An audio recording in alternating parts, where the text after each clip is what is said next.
Kalau kita mau bergerak, aktivitas, datang rezeki. Ya. Anda lapar, haus. Kalau diam aja nggak akan selesai hausnya. Tapi kalau Anda ke belakang tanya, Pak, maaf saya tuh haus sekali. Keluarlah air minum dari DKM. Ya kan? Tapi saya juga lapar, Pak. Emang Bapak nggak bawa makanan ke sini? Enggak, keluarlah kemudian makanan. Jadi kalau kita mau bergerak, ada itu rezeki. Anda keluar tuh. Begitu di perempatan jalan kan orang cuman prit, Anda parkir. Tiba-tiba dengan peluit itu baru keluar sedikit prit. Kadang dia nggak pakai peluit sekarang itu. Mundur, balas kiri, gitu kan? Kita tanya kenapa emang yang kanan kan sudah dibalas sama yang kiri. Balas kiri, balas jalan. Dengan kalimat gitu aja Anda mengeluarkan uang kan? Kasih oleh Anda 2.000. Makasih Pak. Kasih 5.000. Makasih Om. Ya? Udah pindah tuh. Kasih 10.000. Makasih Bos. Gitu kan? Ya kan? Kebayang ya? Jadi kalau kita mau bergerak, sebetulnya rezeki itu turun. Hanya nanti ada yang diakumulasikan, ada yang diberikan seketika. Ada yang sifatnya akumulatif. Sebetulnya hasil ikhtiar Anda hari ini, cuman mungkin diberikannya besok. Pernah nggak Anda cari pekerjaan? Bahasa manusia ditolak di sini, tolak di situ, tolak di sini. Pernah ya begitu ya? Tapi tiba-tiba setelah seminggu, 2 minggu, 1 bulan, Anda mendapatkan pekerjaan yang tawaran gajinya di luar ekspektasi Anda. Pak, mau nggak nih? Ada peluang 9 juta. Ternyata itu hasil ikhtiar Anda dari hari pertama, kedua, ketiga dapatnya itu. Paham sekarang ya? Itu hukum pertama.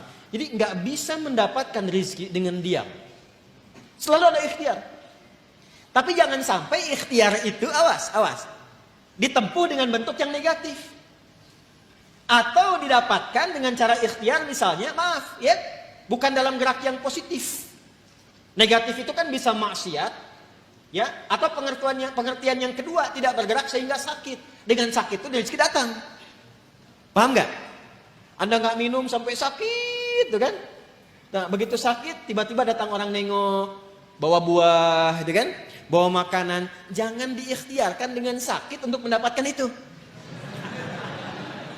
Paham? Atau yang kedua, dengan cara maksiat. Seseorang menempuh maksiat, menempuh cara yang tidak dibenarkan, yang menimbulkan persoalan. Sesuatu yang menimbulkan persoalan, kemudian persoalan itu bisa diurai sehingga lurus kembali. Keadaan yang lurus, benar, gak ada soalnya, itu disebut dengan halal namanya. Dari kata ahalla yuhillu. Kata ahalla dari kata halla. Orang Arab kalau mengatakan hillul mushkilah, artinya, atau hillul ahbal, benang yang kusut bisa diurai lagi. Sehingga dia menjadi lurus. Sesuatu yang lurus yang tidak ada persoalan yang disebut dengan halal namanya. Jelas? Nah maka ketika Anda menempuh mencari rezeki ini, carilah yang lurus-lurus saja.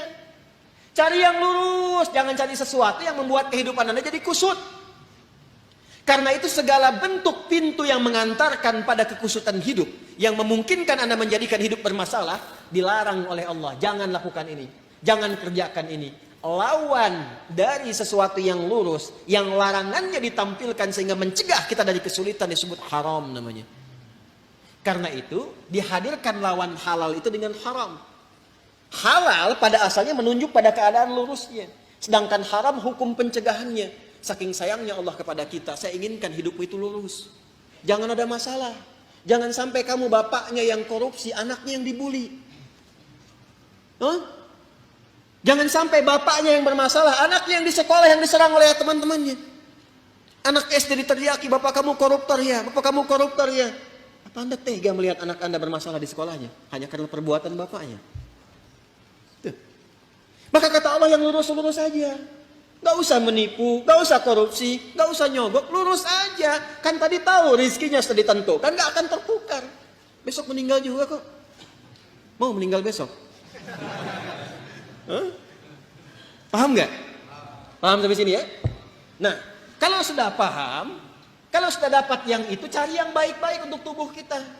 Tadi jangan sampai mendapatkan sesuatu, betul cara dapatnya halal. Cuman mengonsumsi yang lain yang kira-kira nggak sehat untuk tubuh. Dapat harta dengan halal, beli durian. Durennya bagus, tapi kalau makan duren 100 biji, kan masalah. Maka idealnya dapatkan dengan cara yang benar, konsumsi dengan cara yang menyehatkan. Cara yang menyehatkan itu bahasa Arabnya thayyib. Dari kata tabba, ya kan? Orang yang berkontribusi membantu supaya sehat disebut tabib. Bahasa kitanya dokter. Maka Allah tegaskan supaya kita nggak banyak nanya lagi. Kulu mimma fil ardi halalan. Itu maksudnya. Halalan thayyibah. Ya. Jadi mencari rezekinya di mana? Halo?